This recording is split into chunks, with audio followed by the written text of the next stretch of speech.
अश्विन वद्य चतुर्दशी यालाच नरक चतुर्दशी अशी संज्ञा आहे. या दिवशी अभ्यंग स्नानाचा मुहूर्त पहाटे 5:20 आहे. नरकाची भीती बाळगणाऱ्यांनी तिळाचे उटणे व तेल यांचा अभ्यंग करून अभ्यंग स्नान करावे.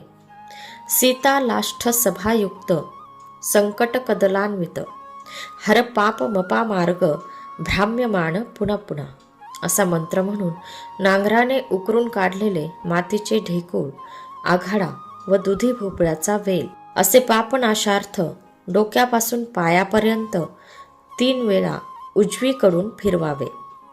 त्यानंतर यम प्रसन्न व्हावा आणि वर्षभर केलेल्या पापांचा नाश व्हावा म्हणून संकल्पपूर्वक नाममंत्रांनी नमस्कार करत यमतर्पण करावे.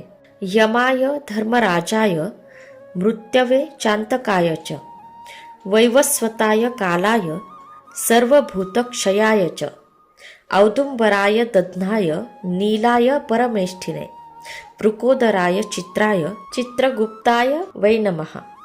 वरील एक एक नाव घेऊन दक्षिणाभिमुख होऊन वडील जिवंत असल्यास सव्याने व सातू मिश्रित पाण्याने आणि वडील हयात नसल्यास अपसव्याने व काळे तीळ मिश्रित पाण्याने प्रत्येक नावास 3 तिलांजली देऊन यमतर्पण करावे.